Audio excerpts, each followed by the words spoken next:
სალამი, ოქტომბრის მთავარი კოსმოსური სიახლეებით დაგიბრუნდით. ამ ეპიზოდში 11 საკითხს გაგაცნობთ, რაც გასული თვის განმავლობაში ყველაზე აქტუალური იყო. წარმოგიდგენთ NASA-ს მიერ მიღებულ უცნაურ ლაზერულ სიგნალს კოსმოსიდან, სხვადასხვა კომეტურ ობიექტებს ჩვენს სიახლოვეს, ასევე ჯეიმს ვების კოსმოსური ტელესკოპის აღმოჩენებსა და მიგნებებს. გაგაცნობთ სამყაროს შესახებ ახალ კვლევასა და ვისაუბრებთ დედამიწის მაგნიტური ველის ანომალიაზე. წავედით კოსმოსურ მოგზაურობაში.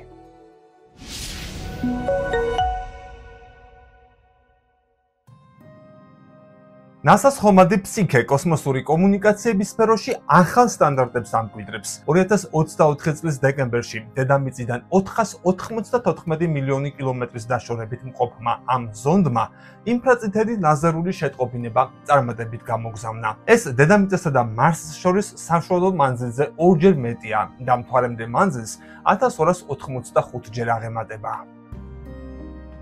ეს მოვლენა NASA-ს ღრმა კოსმოსური ოპტიკური კომუნიკაციების ტექნოლოგიური ტესტირების პროგრამისათვის ნამდვილი ტრიუმფია. ახლახან კი დედამიწამ 350 მილიონი კილომეტრი მანძილიდან ფსიქეს რიგით 65 და უკანასკნელი ლაზერული შეტყობინება მიიღო. ამ მომენტიდან ფსიქე ასტეროიდს და სარტყლის მისიის შესრულებაზე კონცენტრირდება და დედამიწაზე მონაცემების გამოსაგზავნად უფრო სტანდარტულ რადიოსიგნალებს გამოიყენებს.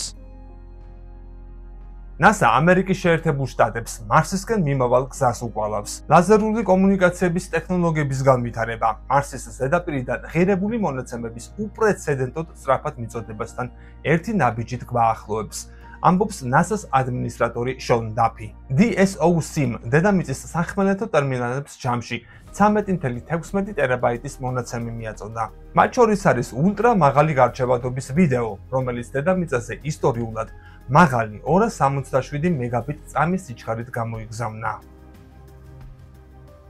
NASA-ს მეცნიერები ამტკიცებენ, რომ ადამიანებს კოსმოსში აქტივობის გასაგრძელებლად ტექნოლოგიების განახლება დაგჭირდება.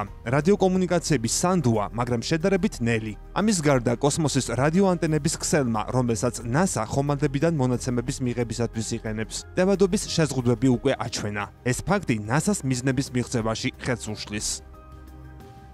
ლაზერული სიგნალების გადაცემა რადიოსიგნალების გენერირებასთან შედარებით რთულია. რადიოკომუნიკაციისას სიგნალი შედარებით ფართოა, ამიტომ მას ზუსტი დამიზნება არ სჭირდება. მისგან განსხვავებით, ლაზერები მკვეთრად ფოკუსირებული სხივებია, რომლებიც სამიზნემდე მისაღწევად იდეალურად უნდა გასწორდეს. ამის გარდა კოსმოსში გამავალი სინათლე გზადაგზა სუსტდება, ამიტომ რაც უფრო დიდია სამიზნემდე მანძილი, მით ნაკლები მონაცემის აღდგენაა შესაძლებელი. ყველაფრის მიუხედავად, დემონსტრაციები აჩვენებს, რომ DSOC ტექნოლოგია მუშაობს და საკმარისად მძლავრია. მას კოსმოსის სიღრმეში დიდი რაოდენობით მონაცემების გადაგზავნა შეუძლია. ეს ფაქტი სამეცნიერო სამყაროსთვის და მარსის სამომავლო მისიებისათვის იმედის მომცემია. ამ დროისათვის ხომალდი ფსიქე მზის სისტემაში აგრძელებს მოძრაობას.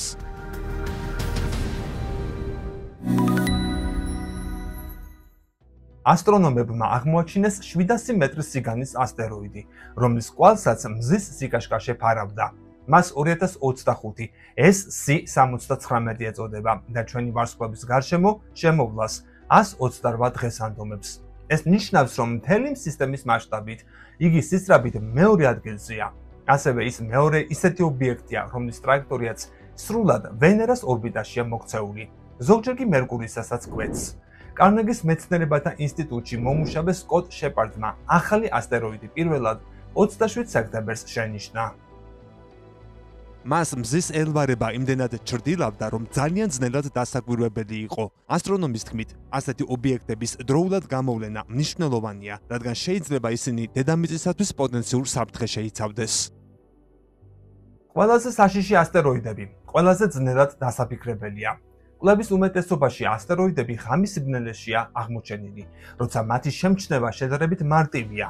რაც შეეხება მზესთან ახლო მდებარე ასეთ ობიექტებს, მათზე დაკვირვება მხოლოდ შებინდებისას ან განთიადზეა შესაძლებელი. თუ რომელიმე მათგანი დედამიწას მიუახლოვდება, შეიძლება შეჯახების სერიოზული საფრთხე შექმნას, ამბობს შეპარდი.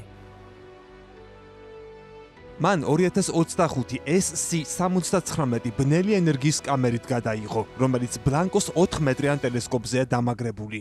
ასტეროიდის ავთენტურობა შემდეგ ჯემინისა და მაგელანის ობსერვატორიების მეშვეობით დადასტურდა. სწორედ შეპარდმა და მისმა კოლეგებმა აღმოაჩინეს 2021 წელს ჩვენთვის ცნობილი უსწრაფესი ასტეროიდი. მას 2021 PH-27 ეწოდება და მზის გარშემო მოძრაობას 113 დღეს ანდომებს. გამოდის, რომ 2025 SC-79-ს ის მხოლოდ 15 დღით უსწრებს. საინტერესოა ისიც, რომ ამაზე მცირე ორბიტული პერიოდი მზის სისტემის პლანეტებში მხოლოდ მერკურის აქვს 88 დღე. ამჟამად ჩვენი პერსპექტივიდან ეს ობიექტი მზის მიღმა, ამიტომ რამდენიმე თვის განმავლობაში მისი დანახვა შეუძლებელი იქნება. როცა იგი ისევ გამოჩნდება, ასტრონომები დაკვირვებებს განაახლებენ და მეტი ინფორმაციის მოპოვებას შეეცდებიან. გრძელდება სპეკულაციები და სიახლეების გამოქვეყნება ისტორიაში მესამედ აღმოჩენილ ვარსკვლავთშორის ობიექტთან დაკავშირებით, რომელიც აგერ უკვე მეხუთე თვეა ჩვენს მზის სისტემაში დაქრის. რა გზას გადის კომეტა 3i წილადი ატლასი ახლა მზის სისტემაში ეკლიპტიკის მახლობლად შევიდა. ეს არის წარმოსახვითი სივრცე, რომელიც მზის გარშემო დედამიწის ორბიტას ასახავს. კომეტა არ შეეჯახება დედამიწას ან მზის სისტემის სხვა რომელიმე პლანეტას. დედამიწასთან ყველაზე ახლოს ის 240 მილიონი კილომეტრის მანძილზე მოხდება, რაც დედამიწასა და მზეს შორის მანძილს 1.5-ჯერ აღემატება. კომეტასთან დაკავშირებით ბევრი უცნაური ვერსიაც გავრცელდა. ამერიკელმა ასტრონომმა ავილოებმა გამოთქმა ვარაუდი, რომ 3i წილადი ატლასი შეიძლება უცხოპლანეტელთა ტექნოლოგია იყოს. აღსანიშნავია, რომ ის თავის დროზე ოუმუამუაზეც იგივეს ამბობდა. მას მიაჩნია, რომ კომეტას ტრაექტორია, რომელიც იუპიტერთან, მარსთან და ვენერასთან ახლოს გადის, დაგეგმილია. ამის გარდა ლოების თქმით კომეტა მოვიდა დაახლოებით 9 გრადუსიან მანძილზე ბოუ სიგნალისგან 1977 წელს დაფიქსირებული რადიოტალღების მსგავსად, რომელსაც ზოგი უცხოპლანეტურ სიგნალად მიიჩნევს. ასტრონომებს 3i წილადი ატლასის მეტი ფოტოს გადაღება სურთ. ისინი ამისათვის როგორც ხმელეთზე, ისე კოსმოსში განლაგებულ ტელესკოპებს გამოიყენებენ. რამდენიმე დღის წინ ESA მარსის მისიებიდან, Trace Gas Orbiterიდან და Mars Express-იდან გადაღებული სურათები გაავრცელა. კომეტა 30 მილიონი კილომეტრის დაშორებით იმყოფებოდა. ამიტომ პატარა წერტილად ჩანს, მაგრამ მისი კომა შესამჩნევია, რაც იმაზე მიუთითებს, რომ მზის სითბო და გამოსხივება კომეტაზე მოქმედებს. როდესაც კომეტა დედამიწასთან ყველაზე ახლოს აღმოჩნდება, ის მზის უკან იქნება, მაგრამ ნოემბრის ბოლოს ხელახლა გამოჩნდება, რაც ასტრონომებს მასზე დაკვირვების კიდევ ერთ შესაძლებლობას მისცემს. NASA-ს პროგრამა არტემისი მთვარეზე კაცობრიობის დაბრუნებას ისახავს მიზნად. მისია არტემის 3-ის ფარგლებში სააგენტო იქ ასტრონავტების გაგზავნას გეგმავს, რომლებიც ციური სხეულის ზედაპირზე გაივლიან. პირველად 50 წელზე მეტი ხნის განმავლობაში. რა თქმა უნდა, ამისათვის კოსმოსური აპარატია საჭირო, რის გამოც 2021 წელს NASA-მ თითქმის $3 მილიარდიანი კონტრაქტი ილონ მასკის კომპანია SpaceX-თან დააფორმა. თანამშრომლობა მთვარეზე დასაშვები ეკიპაჟზე მოგებული მოდულისა და რაკეტა Starship-ის შექმნას ითვალისწინებს. ხომაძე ინჟინრები რამდენიმე წელია მუშაობენ და საცდელ ფრენებსაც ახორციელებენ, მაგრამ ეს პროცესი დროში ზედმეტად გაიწელა. ამის გამო NASA კომპანიასთან თანამშრომლობის გაუქმებას განიხილავს, რის შესახებაც სააგენტოს ხელმძღვანელის მოვალეობის შემსრულებელმა ფაქტობრივად ხელმძღვანელმა შონ დაფმა განაცხადა. SpaceX-ი მიყვარს, არაჩვეულებრივი კომპანია. პრობლემა ისაა, რომ ისინი ჩამორჩნენ. მათ ვადებს ზედმეტად გადააჭარბეს. ჩვენ კი ჩინეთის წინააღმდეგ რბოლაში ვართ ჩართული. პრეზიდენტსა და მე ვსურს, რომ თვარემდე მიმდინარე საპრეზიდენტო ვადაში მივახციოთ. ამიტომ მინდა კონტრაქტი ღია გავხადო. კოსმოსური ინდუსტრიის სხვა კომპანიებს საშუალებას მივცემ, რომ SpaceX შეეჯიბროს, მაგალითად Blue Origins. არტემის 3 2024 წლის მიწურულს უნდა განხორციელებულიყო, მაგრამ ჯერ 2025 წლისთვის, შემდეგ 2026-ისთვის, ბოლოს კი 2027 წლის შუა პერიოდისათვის გადაიწია. დაფის თქმით, შეიძლება მისია 2028 წლამდეც არ განხორციელდეს.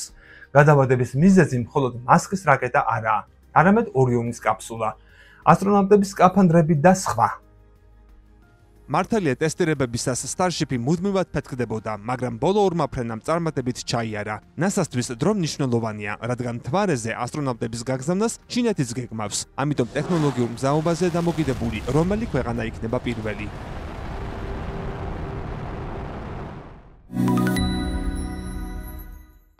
და ასე ოსტატურად გადავალ Starship-ის ტესტებზე. 13 ოქტომბერს ილონ მასკის კოსმოსური კომპანია SpaceX-ის რაკეტა Starship-ის რიგით მე-11 სატესტო ფრენა შედგა. მან წარმატებით აფეთქების გარეშე ჩაიარა. ეს მნიშვნელოვანი მიღწევაა, რადგან თუ მთვარეზე ადამიანების გაგზავნა სწორედ ამ აპარატით გადაწყდება, მისი გამართულობა უმნიშვნელოვანესია. 2, 1.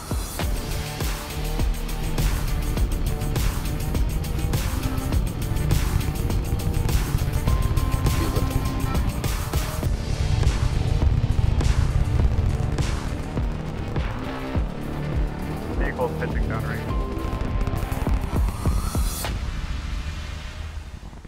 რაკეტის პირველი საფეხური ამაჩქარებელი სუპერ ჰივია, მეორე კი შიფი. ისინი რაპტორის ტიპის ძრავებით აღჭურვილი და მრავალჯერადი გამოყენებისთვისაა შექმნილი, რათა მარსზე გამგზავრება გაამარტივოს. Starship-ი ჯერ სატესტო რეჟიმშია და კომპანია მის გაუმჯობესებას ცდილობს. ის სამხრეთ ტეხასში მდებარე კოსმოდრომიდან ცაში ადგილობრივი დროით 18 საათსა და 25 წუთზე აიჭრა. სუპერ ჰივი უკან წარმატებით დაბრუნდა მას შემდეგ, რაც ატმოსფეროში შიფი აიტანა. ამ უკანასკნელმა ფრენა დამოუკიდებლად განაგრძო. უფუნქციო სატელიტები გამოათავისუფლა. Ships at pivot point.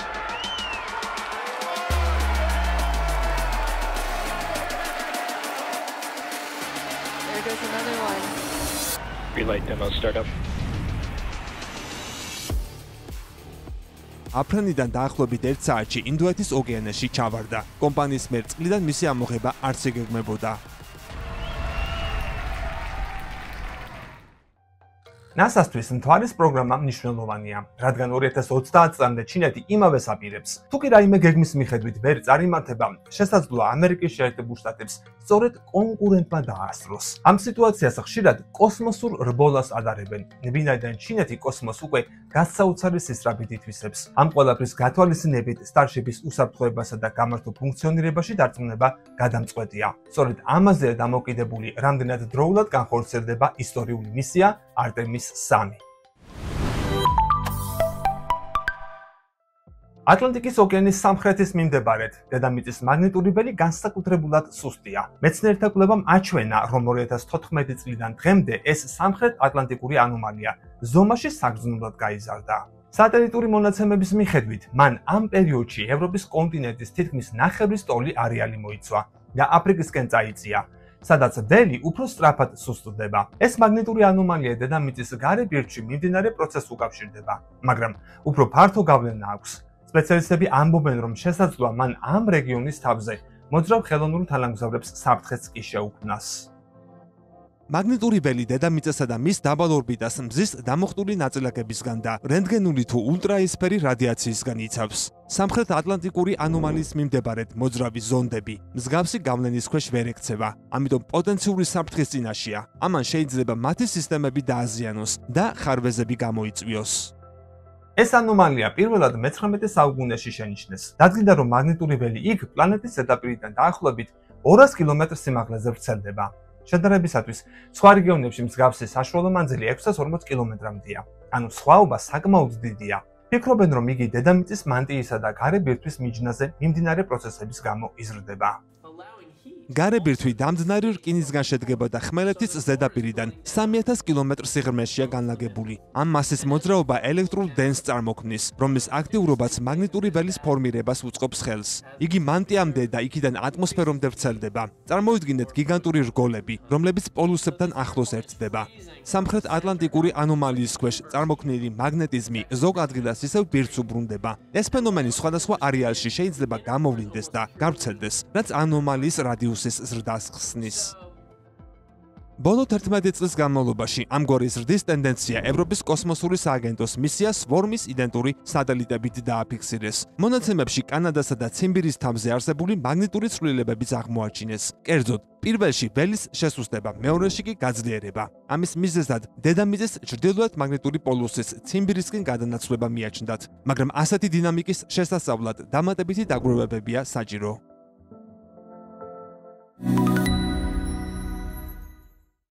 მზის სისტემის გარე ნაწილში ახლახან აღმოჩენილი გამრუდება შეიძლება წარმოქმნილი იყოს პატარა კლდოვანი პლანეტის მიერ, რომელიც მზესთან იმაზე გაცილებით ახლოს უნდა იყოს, ვიდრე ჰიპოთეტური მეცხრე პლანეტა. კოიპერის სარტყლის სიბრტყის ახალი გაზომვების თანახმად, მოულოდნელი 15 გრადუსიანი დახრილობა სარტყლის ზოგიერთი ობიექტის ორბიტულ განლაგებაში შეიძლება გამოწვეული იყოს პლანეტის გავლენით.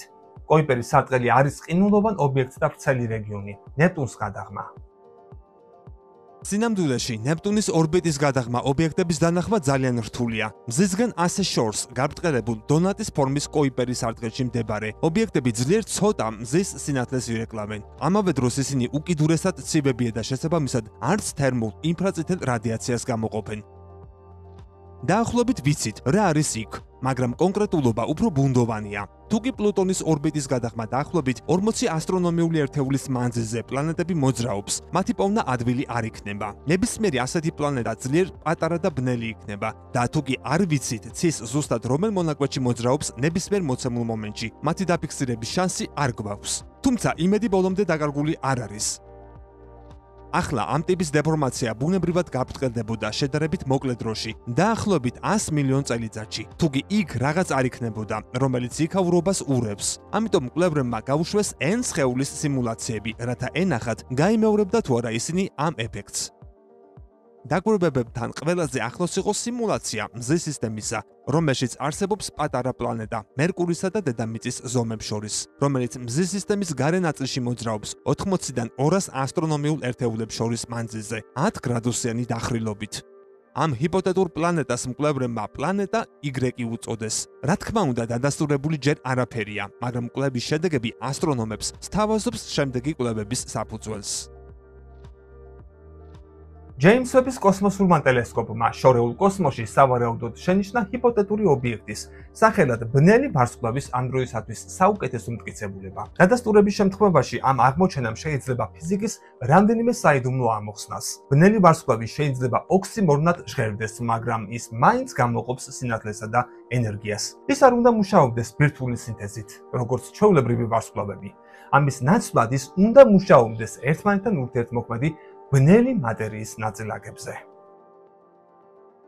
სუპერმასიური ბნელი ვარსკვლავები უკიდურესად კაშკაშა, გიგანტური, მაგრამ მაინც გაბერილი ღრუბლებია. ძირითადად შედგება წყალბადისა და ჰელიუმისგან, რომლებსაც გრავიტაციული კოლაფსისგან იცავს მათში მცირე ოდენობით არსებული თვითგანადგურებადი ბნელი მატერია.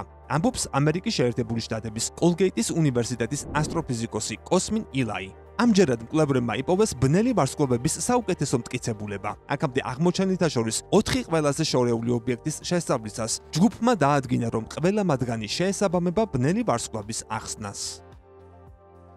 თუმცა, ყველაზე საინტერესო ის არის, რომ მათგან ერთ ობიექტს აღენიშნებოდა სინათლის განსაკუთრებული შთანთქმის მახასიათებელი 1640 ანგსტრემის ტალღის სიგრძეზე.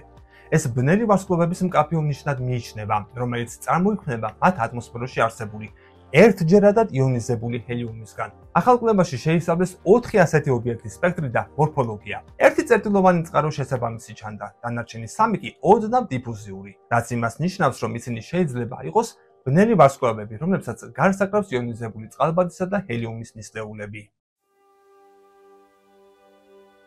მეორე მხრივ, მკვლევრები აღიარებენ, რომ 4-ვე ობიექტი მაინც შეიძლება იყოს გალაქტიკა, თუმცა ჩნდება კითხვები. იმის მიუხედავად, რომ ჰიპოთეტურია, ბნელი ვარსკვლავები რამდენიმე საიდუმლოს მოჰფენდა ნათელს. ამ შორეულ გიგანტთა საბოლოო იდენტობის გასარკვევად მეტი კვლევაა საჭირო, მაგრამ რაც არ უნდა იყვნენ, ეჭვგარეშია, რომ სრულიად შეცვლიან ჩვენს წარმოდგენას ფიზიკის შესახებ. NASA-ს ხომალდ კასინის მიერ დაახლოებით 20 წლის წინ შეგროვებული მონაცემების ახალი მიმოხილვის შედეგად სატურნის ყინულოვან მთვარეზე ენცელადზე ახალი კომპლექსური ორგანული მოლეკულები აღმოჩინეს. ეს კი მიუთითებს, რომ მისი მანული ზედაპირქვეშა ოკეანის სიღრმეში საკმაოდ საინტერესო ქიმიური პროცესები მიმდინარეობს. ენცელადის ყინულის გარსში არსებული ნაპრალებიდან ამოფრქვეულ წყლის ჭავლებში მეცნიერებმა დიდი ოდენობით ორგანული მოლეკულა დააფიქსირეს. მათ შორის რამდენიმე ამ კონტექსტში პირველად კვლევართა ჯგუფს შტუტგარტის უნივერსიტეტის ასტრობიოლოგი ნოზაირ ხაჯავა ხელმძღვანელობდა. ეს კვლევა წარმოადგენს ახლად ამოფრქვეულ ჭავლებში შემავალი მარცვლების პირველ დეტალურ ანალიზს და არა სატურნის ირ-გოლში არსებული ძველი ამიდის მიერ გაცვეთილი მარცვლებისა. იმის მიუხედავად, რომ ამ მოლეკულების წარმოქმნელი პროცესები არაბიოლოგიური, ანუ აბიოტურია, მრავალი მათგანი გადამწყვეტია ბიოლოგიური პროცესებისათვის, ან ასრულებს სიცოცხლის პრეკურსორის როლს. კიდევ უფრო დამაინტრიგებელი ისაა, რომ დაფიქსირებული მოლეკულები მიუთითებს გარემოზე, რომელიც ძალიან ჰგავს დედამიწის ზოგიერთ ისეთ ადგილს, სადაც ვიცით, რომ სიცოცხლეა, ოკეანის სიღრმეებში მდებარე ჰიდროთერმულ სისტემებს. დედამიწაზე ჰიდროთერმული ღრმულები ამავე კლასის მრავალ ორგანულ მასალას წარმოქმნის. ახალი კვლევის შედეგები მიუთითებს, რომ ენცელადზე დღეს შეიძლება აქტიური იყოს ზღვის ფსკერის ასეთივე ქიმია. ენცელადი ერთ-ერთი ყველაზე იმედისმომცემი ადგილია მზის სისტემაში არამიწიერი სიცოცხლის საძებნელად. ცნობილია, რომ კილომეტრობით სისქის მისი ყინულის ქერქის ქვეშ თხევადი წყლის ვრცელი ოკეანეა. სატურნის სისტემაში გაგზავნილმა ზონდმა კასინიმ ამ ყინულებიდან ამოფრქვეული ორთქლისა და ყინულის ჭავლებში მრავალჯერ გაიფრინა. ამას გარდა ენცელადზე მოქმედებს სატურნის სისტემაში არსებული კომპლექსური გრავიტაციული მოქაჩვები, რაც მის ბირთვს ისე კუმშავს და შლის, რომ ამ დროს მნიშვნელოვანი რაოდენობის სითბო გამომუშავდება. კასინიმ ნიმუშები აიღო ენცელადიდან ამოფრქვეული იმ მასალებისა, რომლებიც სატურნის ირგოლს წარმოქმნის და ძირითადად შედგება ყინულის სიცხნა ნაწილაკებისგან. ამ მასალებში ორგანული მოლეკულები ადრეც აღმოაჩინეს. 2005-15 წლებში პირდაპირ ამ ჭავლებიდან აღებული ნიმუშები მიუთითებდა ენცელადის ოკეანის მომაჯადოებელ ქიმიურ შემადგენლობაზე. შედეგებმა აჩვენა არომატული ნაერთების, ალდეჰიდების, ეთერებისა და ალკანების ფართო სპექტრი, ასევე აზოტი ჟანგბადის ნაერთების ნიშნები. ამ ნაერთთა არსებობა ადასტურებს, რომ სატურნის ირგოლზე ნაპოვნი ასეთივე ნაერთები სათავეს ენცელადის წიაღიდან იღებს და არ წარმოადგენს კოსმოსური ცვეთის პროდუქტს, ვინაიდან კასინის იქამდე უკვე აღმოჩენილი ჰქონდა მარილები, წყალბადი და ფოსფატები. ეს ნიშნავს იმას, რომ ახლა უკვე დაფიქსირებულია სიცოცხლისათვის გადამწყვეტი 6 ელემენტიდან 5. ერთადერთი საპოვნელი რჩება მხოლოდ გოგირდი. კვლევართა განცხადებით, ყველა ეს ნაერთი აბიოტურად, ანუ სიცოცხლის გარეშე წარმოიქმნება, მაგრამ მრავალი მათგანი ბიოლოგიური ქიმიის წინამორბედია, პრეკურსორი. ამას გარდა ისინი შესაბამისობაშია ჰიდროთერმულ გარემოსთან. წარმოადგენს ამ დროისათვის საუკეთესო მტკიცებულებას იმისა, რომ ენცელადზე ეს სისტემები არსებობს. ამ მომენტიდან კვლევის შესაძლებლობები იმაზე მეტად ამაღელვებელია, როგორც არასდროს.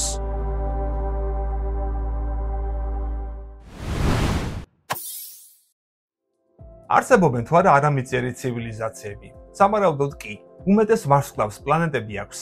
ამ დროისათვის უკვე 6000-ზე მეტი ეგზოპლანეტა აღმოჩენილი და ყველაზე საბაზისო სტატისტიკა მიუთითებს სამყაროში სიცოცხლისათვის პოტენციურად ხელსაყრელი აურაცხელი პლანეტის არსებობისკენ. ამ დროისათვის არც ერთი ეს მოსაზრება არ დასტურდება და არც ერთი მათგანი არ არის განსაკუთრებულად დამაკმაყოფილებელი პასუხი. მაშინ რატომ არ უნდა დავამატოთ კიდევ ერთი მოსაზრება მთელ ამ კრებულს? იქნებ მიზეზი იმისა, რომ არამიწიერი არსებები ჯერ ვერ ვიპოვეთ, არის ხელოვნური ინტელექტი. დღეს ხელოვნური ინტელექტი მძვინვარებს. მოგწონთ ის თუ გძულთ, ხელოვნური ინტელექტი დღეს ჩვენი ცხოვრების ნაწილია. სრულიად შესაძლებელია, რომ ხელოვნური ინტელექტის წინსვლამ გარკვეულ ტექნოლოგიურ პლატოს მიაღწიოს, მაგრამ ასევე შესაძლებელია, რომ მიაღწიოს გარკვეული სახის ხელოვნურ სუპერინტელექტს. მას ASI ეწოდება. თუ ASI მომდენო 10 წლეულში ან ცოტა მერე გამოჩნდა, ის დედამიწაზე დომინანტი ინტელექტი გახდება და განვითარება უნდა გააგრძელოს იმაზე სწრაფი ტემპით, ვიდრე შეგვიძლია წარმოვიდგინოთ. ახალი კვლევა ირწმუნება, რომ თუ გავითვალისწინებთ ამ ტექნოლოგიის ექსპონენციალურ მაჩვენებელს და მხედველობაში მივიღებთ შესაძლებლობას, რომ არაბიოლოგიური ინტელექტი გავრცელებულია, მაშინ დაკვირვების ჰორიზონტი მნიშვნელოვნად მცირდება. ეს შეიძლება სულ რაღაც 1 ან 2 ათწლეულის ამბავი იყოს. თუ ასია, მაშინ არამიწიერი ცივილიზაციის დაფიქსირების შანსი ნულის ტოლია. იქნებ დიდი მდუმარების ფერმის პარადოქსის პასუხი, მკვდარი ინტერნეტის თეორია კოსმოსურ მასშტაბზე.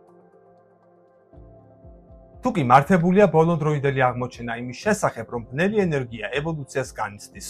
ახალი გათვლების თანახმად სამყარო საკუთარი გრავიტაციის ქვეშ შეიძლება დროის სასრულ დიაპაზონში განადგურდეს. ბნელი ენერგიის ბოლოდროინდელ რამდენიმე კვლევის შედეგებზე დაყრდნობით, შექმნილი მოდელის თანახმად სამყაროს სიცოცხლის ხანგრძლივობა სულ რაღაც 33.3 მილიარდი წელია. ვინაიდან დიდი აფეთქების შემდეგ ჯერ მხოლოდ 13.8 მილიარდი წელიწადი გავიდა. გამოდის, რომ სამყაროს წინ 20 მილიარდზე ნაკლები წელი აქვს. მოდი გავიგოთ მეტი. სამყარო გაფართოებას კიდევ 11 მილიარდ წელიწადს გააგრძელებს. შემდეგ ეს პროცესი შეჩერდება და კოლაფსს დაიწყებს ჰიპოთეტური პროცესით, რომელსაც დიდ შეკუმშვას უწოდებენ. კვლევის ავტორები არიან ესპანეთის დონოსტიას ფიზიკის საერთაშორისო ცენტრის ფიზიკოსი ჰუანგ ნჰან ჯიაო, ჩინეთის შანხაის ჯიაო ტონგის უნივერსიტეტის ფიზიკოსი იუ ჩენგ კიუ და ამერიკის შეერთებული შტატების კორნელის უნივერსიტეტის ფიზიკოსი ჰენრი ტაი. სუმცირე 20 წელია ხალხს სჯეროდა, რომ კოსმოლოგიური მუდმივად დადებითია და სამყარო სამუდამოდ გაფართოვდება. ახალი მონაცემები მიუთითებს, რომ კოსმოლოგიური მუდმივა უარყოფითია და სამყარო დიდი შეკუმშვით დასრულდება, ამბობს ტაი. ახალ ანალიზებში ტაიმი და მისმა კოლეგებმა აქციონები აღწერეს როგორც ძალა, რომელიც სამყაროს გარეთ მიმართულ მცირე ბიძგებს აძლევს დასაწყისში, მაგრამ ეს დროთა განმავლობაში ნელ-ნელა ნელდება. ამჟამად აქციონის გავლენა კვლავ ბრძანებლობს სამყაროს გარე მიმართულებით აწვება, რადგან გრავიტაცია სუსტდება ერთმანეთისგან სულ უფრო და უფრო შორს გადაჭიმულ სხეულებს შორის. შესაბამისად, ამ სცენარით სამყაროს გაფართოება დღემდე ჩქარდება.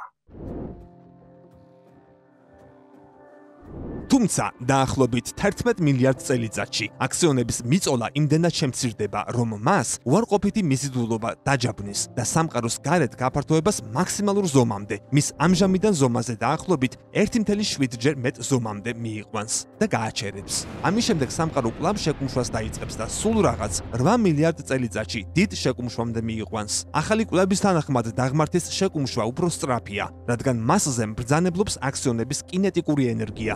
სიმკვრივის ზრდა აძლიერებს გრავიტაციას, რის გამოც შეკუმშვის ფაზა გაფართოებაზე უფრო მოკლეა. დიდი შეკუმშვა დიდი აფეთქების საპირისპიროა და ამ პროცესში სამყაროს მთელი მატერია კვლავ ერთ უსასრულო სიმკვრივის სინგულარობაში შეიკუმშება.